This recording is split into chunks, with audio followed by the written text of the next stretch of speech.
Happy Resurrection Sunday, Third Church family. And on today, we're going to finish our study of First Samuel. And in chapter 30, starting at verse 1, hear these words. David and his men reached Ziklag on the third day. Now the Amalekites had raided the Negev at Ziklag.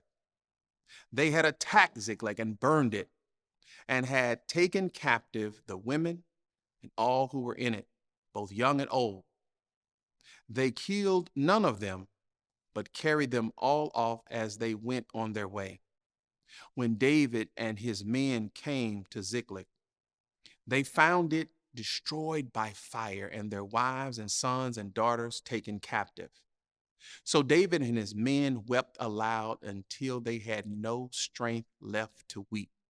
David's two wives had been captured, Ahinoam of Jezreel and Abigail, the widow of Nabal of Carmel. David was greatly distressed because the men were talking of stoning him. Each one was bitter in his spirit because of his sons and daughters. But David found strength in the Lord his God. Then David says to Abiathar the priest, the son of Ahimelech, "Bring me the ephod." Abiathar brought it to him, and David inquired of the Lord, "Shall I pursue this raiding party? Will I overtake them?" "Pursue them," he answered. "You will certainly overtake them and succeed in the rescue." David and the 600 men with him came to the Besor ravine, where some stayed behind, for 200 men were too exhausted to cross the ravine. But David and 400 men continued the pursuit. They found an Egyptian in the field and brought him to David. They gave him water to drink and food to eat, part of a cake of pressed figs and 2 cakes of raisins. He ate and was revived, for he had not eaten any food or drunk any water for 3 days and 3 nights. David asked him, "To whom do you belong, and where do you come from?" He says, "I'm an Egyptian. I'm a slave of an Amalekite. My master abandoned me when I became ill 3 days ago. We raided the Negev and the Kerethites and the territory belonging to Judah and the Negev of Caleb, and we burned Ziklag." David asked him, "Can you lead me down to this raiding party?" He answered, "Swear to me before God that you will not kill me or hand me over to my master, and I will take you down to them." He led David down, and there they were, scattered over the countryside, eating, drinking, reveling because of the great amount of plunder they had taken from the land of the Philistines and from Judah. David fought them from dusk until the evening of the next day, and none of them got away except 400 young men who rode off on camels and fled. David recovered everything the Amalekites had taken, including his 2 wives. Nothing was missing, young or old, boy or girl, plunder or anything else they had taken. David brought everything back. He took all of the flocks in the herd, and his men drove them ahead of the other livestock, saying, "This is David's plunder." Then David came to the 200 men who had been too exhausted to follow him and who were left behind at the Besor ravine. They came to meet David and the people with him. As David and his men approached, he greeted them. But all the evil men and troublemakers among David's followers says, "Because they did not go with us, we will not share with them the plunder we recovered. However, each man may take his wife and children and go." David replied, "No, my brothers, you must not do that with what the Lord has given us. He has protected us and handed over to us the forces that came against us." May the Lord add a blessing to the hearer, reader, and doer of his holy word. And on this day, this Resurrection Sunday, I want to use for a subject, encouraging yourself. Encouraging yourself. We are living in a world of hurting people, and one person's hurt does not supersede another person's hurt. Hurt is hurt. And yes, I know someone else has it worse off. And too often we hear things like, "Well, you should be happy because there are people starving. There are people with disabilities. There are people who are homeless." And you know what? You're exactly right. But thinking on the reality of all of them does not ease my hurt, nor does it make it go away. And with hurt being so prevalent, many have developed quick fix methods of trying to ease the pain. We turn to narcotics, sex, alcohol, sports, exercise. The list of quick fix pain relief methods are endless. And it seems that because of our quick fix mentality, we are merely looking for a distraction, not deliverance. We want to take our mind off the pain, but we don't want our heart changed. I talked before about the ministry of presence. It is important that you're here, that you're present in church and in the lives of others. That in of itself is ministry. And I also want to speak to another ministry that we tend to overlook or don't think we qualify for, and that is the ministry of encouragement. This ministry is vital to the church body. And what is this ministry of encouragement? A word, a card, something to let the other person who is struggling know that you are with them, to let them know that they have value. You see, when we are struggling, we often feel our worth is diminished. And when someone says, I'm praying for you, well, what does that actually mean? Well, that means in the midst of all that I have going on in my own life, I acknowledge that you have value, that you are valuable to me, and what is going on with you is important enough for me to take it to God in prayer. Too often, we're praying for one another, but if we're praying for someone, it's more powerful to let them hear it, let them read it. Text them the prayer, email the prayer to them. It does not always need to be a secret. Hearing that you're praying for me is one thing. And many times we say, okay, that's nice, but it really has no impact on my life or my situation. But when someone grabs your hand and starts to pray for you, when you read that prayer that someone took the time to write on your behalf, when you see the evidence of someone saying, I value you and I'm taking your need to God, that is very powerful. That is situation delivering. That is giving me the courage to walk into my breakthrough. That, church, is the ministry of encouragement. This is also how God created us to be connected, to be concerned, and to live together in faith. For this ministry of encouragement to be successful, we cannot be selfish. I know we all have our own stuff going on, but when we pour into someone else, it will help eliminate our struggle. And that's the way the Father is. But church, listen carefully. There will be a time when the ministry of encouragement is absent in our life. There will come a time when, because of the severity of the pain we are experiencing, we reject the encouragement of others. We say to the pastor, elder, deacon, friend, the relative, I can't hear you right now. I can't receive you right now. I just can't right now. And when someone says this verbally or non-verbally, understand it's not personal for you, but it needs to be personal for them. If you've not already experienced this time in your life, stay tuned.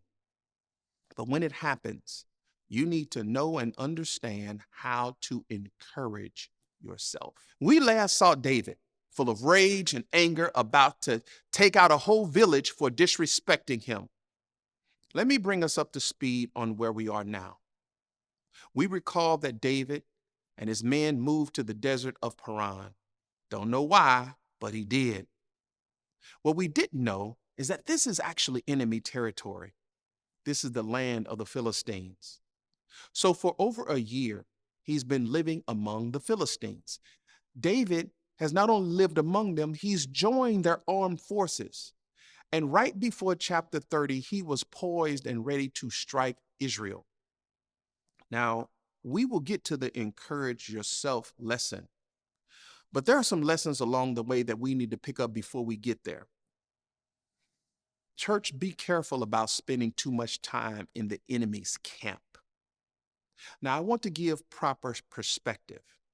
David, bear, lion, giant killing, man after God's own heart, anointed king of Israel in waiting, David, has joined the enemy army and is about to fight his own people. Now, if that can happen to David, what makes us think it can't happen to us? When we choose to hang around a certain group, too often we become what the group is. Birds of a feather flock together is not some meaningless adage. There's a lot of truth to it. You see, unless God directs us to be with the group, our choice to be there will eventually compromise our faith through our actions. But let us recognize how gracious God is.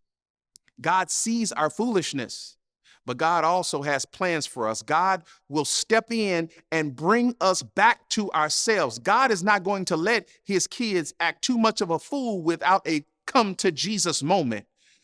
God steps into this situation and puts on the commander of the army's heart to send David and his men back home. Listen to this. He told them they were not needed any longer. Now, we have to see that this was God. David and his men were trained fighters. They were not some add-on for numbers' sake. They were valuable to any fight and would be instrumental in victory. What does this situation tell us? Now, church, I need you to listen carefully, not just with your head, but listen with your heart. When all of a sudden you are dismissed from a group, you don't receive more calls, text messages just dry up, or just one word answers, and the group chat all of a sudden doesn't include you, before you get all in your feelings and go off on the group or get into a self-doubting, depressive state, just take some time to listen. Listen. God is trying to tell you something. It may be that God is rescuing you, delivering you from a situation that will not grow you or achieve what God has planned for your life. Just listen. Too often we get completely in our feelings, feeling rejected, and all the while we miss what God is doing. So let's go on. So while all of this is going on with David and the group being sent away, David's camp is raided. The Amalekites took everything. Took the women, their wives, their children, all of their material possessions, everything is gone. And yes, there is no question for me that God permitted this raid. Why? To get David out of enemy territory once and for all. To get him back to Judah, where he belonged. So our question is not, God, how could you let this happen? But what are you trying to tell me? God, where are you trying to move me? I'm sure at this point they felt that all of their loved ones were dead or enslaved. They believed that none of their possessions would ever be returned. And you would think, since misery loves company, that they would comfort one another. You would think that there would be some ministry of encouragement present. But quite the opposite. As a result of losing everything, the men were irate. They were enraged. They were furious. The Bible states that they wept until they couldn't shed any more tears. They were frustrated, and they aimed all of their frustrations toward David. Now, was David's family spared? No. Were David's possessions spared? No. David was dealing with the same loss they did. Same grief, same mourning. But he had to bear more. Why? Because he was their leader. And as a leader, this is the cost to be the boss. It does not matter if something was your fault or not. It's your responsibility to do something about it, regardless of what you may feel about the situation. Another side note lesson here. Men, if God ordained you to be the head of your home, then every problem in the home is your responsibility to respond, react, and remediate. Now, I didn't say anything about fault. I said it was your responsibility. That's what leadership is. If you're going to be an effective leader of anything, especially a home, you're going to have to be sorry when it's not your fault. You're going to have to remediate when it has nothing to do with you. You're going to have to be the thermostat that changes the temperature for the people you lead. And there may be times when you may not initially have the support of those you are leading. And this is where David finds himself. Not only did he not have their support, they're talking among themselves about stoning David. They wanted to kill him. I want us to focus right now and imagine you're David dealing with a situation of your own in your life. David felt alone. There was no one supporting him. He felt abandoned. All of the men who he had been leading now thinking about killing him. He's trying to figure out how to deal with this situation. At the same time, to grieve the loss of his family, the loss of his possession, the loss of the trust of his men. I can only imagine David was at an all-time low. It couldn't get any worse than this. I have nowhere else to turn. I have nowhere to turn.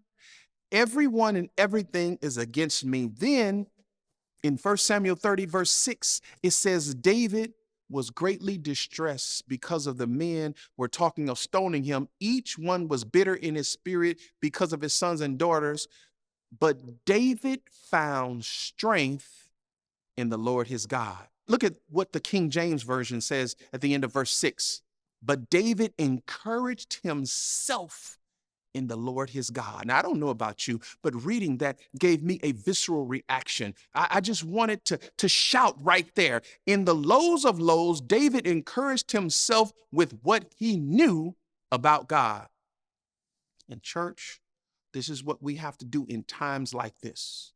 We have to know when family and friends and followers forsake us, turn on us, attack us. We find ourselves in a storm that has us isolated, grieving, and vexed. We need to know that there is one who has not left us. There is one who is right there with us. There is one waiting to renew our strength and give us direction to move, even in this low circumstance, with power.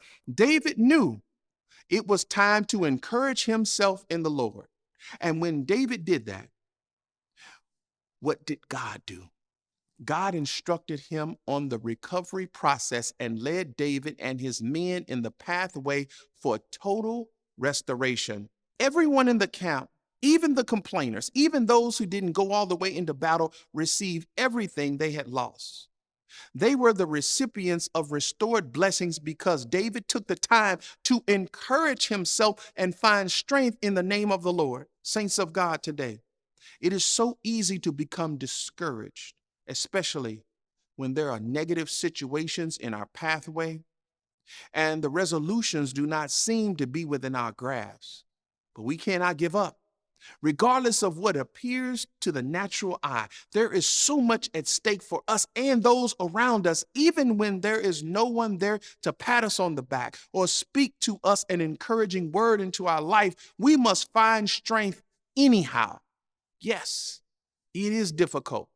Yes, it can be overwhelming at times, but know that what you're going through right now is a temporary season in order to bring you to a destination of ultimate good.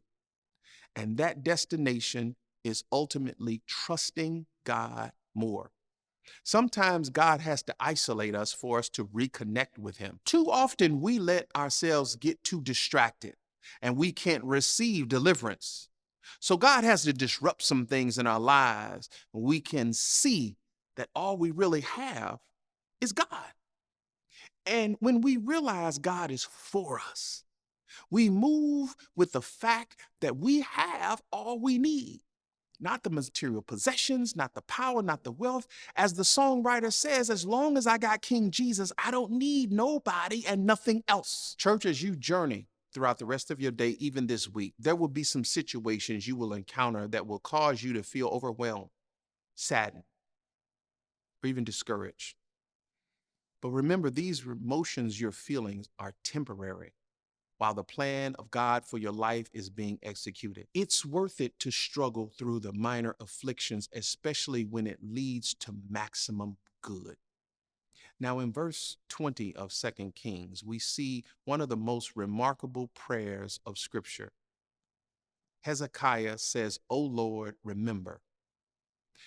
Memory can either trigger pain or release faith. Did you hear that? Memory can either trigger pain, or release faith. And when we talk about the Lord has brought me from a mighty long way, this is a reflection to release our faith in God. How do we encourage ourselves? We sing songs of worship. We acknowledge who God is. We acknowledge what God has done. More importantly, what God has done for us. We shout our praise unto God for what God has done for us in the midst of adversity. Encourage yourself by shouting the promises of God. God, you said you would never leave me nor forsake me. God, you said you would lead me and guide me. God, you says I am more than a conqueror through Jesus Christ. When I encourage myself, I pray unto God. I lay hands on myself. I anoint myself with oil. I speak a word into my own situation to be reminded of how good God has been to me. When I encourage myself, I remember where God found me. I remember I felt just like I'm feeling right now, but He didn't leave me there. I remember where God has brought me. I call out His healings of my body, His healings of my mind, His healings of my soul. When I encourage myself, I remember His mercy in a past situation. I remember His amazing grace in another situation, and I claim them both in my present situation. When you encourage yourself, write down your blessings one by one. If you have to, write them down. Encourage yourself and find the strength in the Lord to release a faith you didn't realize you even had. And when we do that, we will see, just as David saw, the blessings of restoration. God is a rewarder of those that diligently seek Him. Today, remember, your situation is in the hands of God. He knows what you've lost. He knows what you seek to gain. He knows you have been wrong. He knows what you deserve and what you will ultimately receive. Let God guide you in a pathway for greatness. And whenever it looks dim or bleak, remember your hope is not in the promises of man, but in the promises of God. God will perfect everything concerning you. Find your strength in God today. Always know you have the strength and the power to encourage yourself in the Lord. I want to thank you today for tuning in. Next week, we'll begin our study of 2 Samuel with a sermon about dealing with loss entitled Process of Lament.